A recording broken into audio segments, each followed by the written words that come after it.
দুখ দুৰ্গতি অপায় অমংগল বাধা বিঘিনি অভাৱ অনাটন এই সকলোখিনি অন্ত কৰিবলৈ ঘৰত মাত্ৰ এটাই বস্তু ৰাখক, যিটো ক'ত ৰাখিব কেনেকৈ ৰাখিব আজি মই এই ভিডিঅ'টো তাকে উল্লেখ কৰিম। ভিডিঅ'টো ভাল পালে লাইক শ্বেয়াৰ কমেণ্ট আৰু ছাবস্ক্ৰাইব কৰিব। নমস্কাৰ, জীৱন ৰেখা চেনেললৈ স্বাগতম জনাইছোঁ।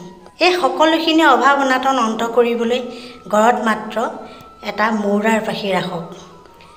মৌৰাৰ পাখিৰ চমৎকাৰী গুণৰ বিষয়ে জানিলে আপুনি আচৰিত হ'ব। মৌৰাৰ পাখি এটাই হওক বা দুটাই হওক ৰাখি থ'ব। দুটা ৰখাৰো এটা বেলেগ লাভ, এটা ৰখাৰো এটা বেলেগ লাভ।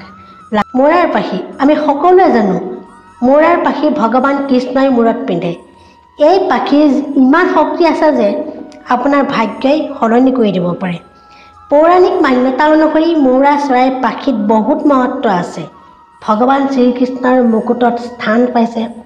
আকৌ ইন্দ্ৰদেৱৰ সিংহাসনখন মৌৰাৰ পাখিৰে হয়।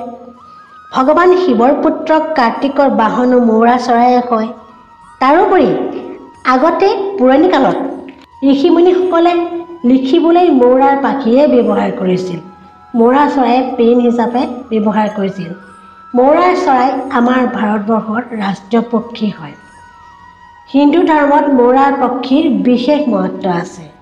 এই মৌৰাৰ পাখি বেৰত ৰাখিলে আমাৰ কিমান লাভ হয় আপুনি জানিলে হয়তো আচৰিত হ'ব আৰু মৌৰাৰ পাখি ঘৰলৈ আনিবই আৰু ৰাখিবই। মনত ৰাখিব, যদি দুডাল মৌৰাৰ পাখি আপুনি ঘৰত ৰাখে ঘৰখনৰ কেতিয়াও কাজিয়া পচাল নহয়। পৰিয়ালৰ সকলো সদস্যৰ মাজত পজিটিভ এনাৰ্জি বিৰাজমান হৈ থাকে। মৌৰাৰ পাখি নিগেটিভ শক্তি আহিবলৈ নিদিয়ে মৌৰাৰ পাখিয়ে, সেয়েহে কাজিয়াও নহয়। দ্বিতীয়তে হাতত যদি মৌৰাৰ পাখি এডাল থাকে বেগতে লৈ হ'লেও যদি থাকে তেন্তে ব্যক্তিজনৰ দুৰ্ঘটনা কেতিয়াও নহয়। যেনে তেনে বাচি যায় যদিও দুৰ্ঘটনা হয়, কিয়নো মৌৰাৰ পাখিৰ দ্বাৰাই আপোনাৰ ভাগ্য আপোনাৰ হাততেই থাকে। তৃতীয়তে ঘৰত থকা অশুভ শক্তিসমূহ মৌৰাৰ পাখিয়ে বাহিৰ কৰি দিয়ে। শুভ শক্তিৰ আগমন ঘটায়, বিৰাজমান হৈ থাকে। গতিকে মা লক্ষ্মীও সেইখন ঘৰতে বিৰাজমান হৈ থাকিব, ব্ৰতি থাকিব। যি বিদ্যাৰ্থীয়ে পঢ়িবলৈ মন নকৰে, পঢ়াৰ নামেই নুশুনে, বহুত বিদ্যাৰ্থী আছে পঢ়াৰ প্ৰতি অকণো ইণ্টাৰেষ্ট নাই, কেৱল খেলা ধূলাতে ব্যস্ত, তেনে বিদ্যাৰ্থীৰ পঢ়া টেবুলত মৌৰাৰ পাখি ৰাখিব লাগে বা বেগত মৌৰাৰ পাখি এটা ৰাখি দিবচোন। চাব আপোনাৰ ল'ৰাটো বা ছোৱালীজনী পঢ়াৰ প্ৰতি ধাউতি বাঢ়ি গৈছে, বাহিৰা চিন্তা আঁতৰি গৈছে, লগতে বুদ্ধিৰো বিকাশ ঘটিব। আকৌ যি ব্যক্তিৰ ৰাহুৰ দোষ থাকে তেওঁলোকে নিজৰ মণি বেগত বা ডায়েৰীখন ব্যৱহাৰ কৰি থকা ডায়েৰীখনত মৌৰাৰ পাখি এটা ৰাখিব লাগে। ৰাখিলে ভাল, ৰাহুৰ দোষ আঁতৰি যাব, ৰাহুৰ দোষ খণ্ডন হ'ব। লগতে কাৰ্যত বাধা বিঘিনিবোৰ আঁতৰি যাব, সফল হ'ব। মৌৰাৰ চৰাইৰ প্ৰিয় আহাৰ হৈছে সাপ। সাপে মৌৰা চৰাইলৈ ভয় কৰে।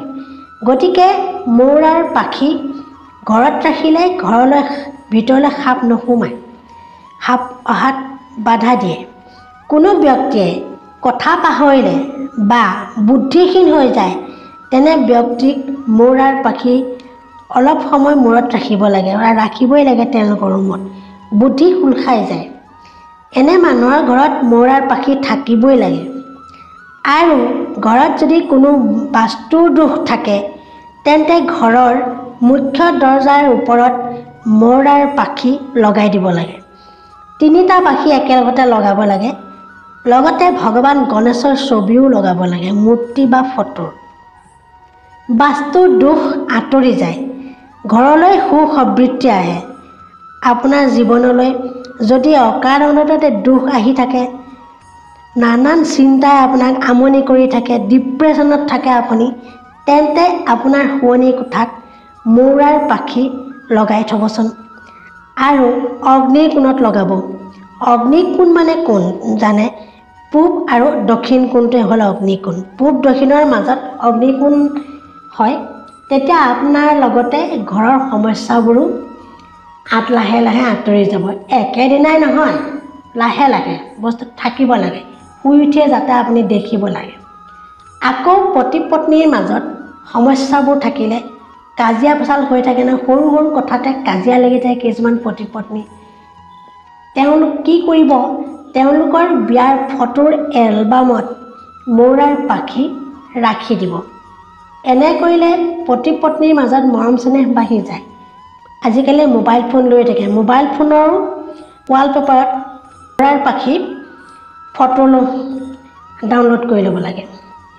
লগে লগে লাহে লাহে সমস্যাবোৰ আঁতৰি যাব। বাহিৰৰ দুৱাৰৰ ওপৰত বা বাহিৰতে মৌৰাৰ পাখি ওলোমাই দিলে ঘৰলৈ অশুভ শক্তি আহিবলৈ নিদিয়ে। আপুনি কাৰ্যত যদি অসফল হৈ থাকে, হতাশ হয়, তেন্তে আপোনাৰ হাতত থকা মৌৰাৰ পাখি ৰাখকেই, জেপতেই হওক বা বেগতেই হওক, য'তেই যায় লৈ যাব। আপোনাৰ নিগেটিভ হ'বলৈ নিদিয়ে। আপোনাৰ চিন্তাধাৰাবিলাক পজিটিভ হ'ব, পজিটিভে আহি থাকিব আৰু আপোনাৰ পৰিকল্পনাসমূহ সফল হ'ব। যদি আপুনি ৰাতি ভয়ানক সপোন দেখি থাকে, তেন্তে আপোনাৰ গাৰুৰ তলত মৌৰাৰ পাখি এটা ৰাখি দিব। বহুতে ভয় লগা সপোন দেখে, সপোনত দাং খাই উঠে, তেনেকুৱা ধৰণৰ ব্যক্তিৰ গাৰুৰ তলত মৌৰাৰ পাখি ৰাখি থ'ব লাগে।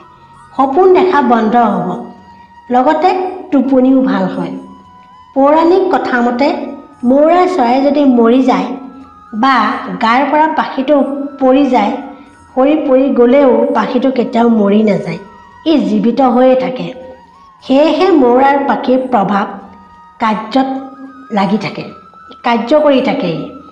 আৰু সেইকাৰণে মৌৰাৰ পাখি য'তে ত'তে মাটিয়ে বালিয়ে পেলাই থ'ব নালাগে। পেলাই থ'লে ঘৰখনলৈ উন্নতিত বাধা আহে।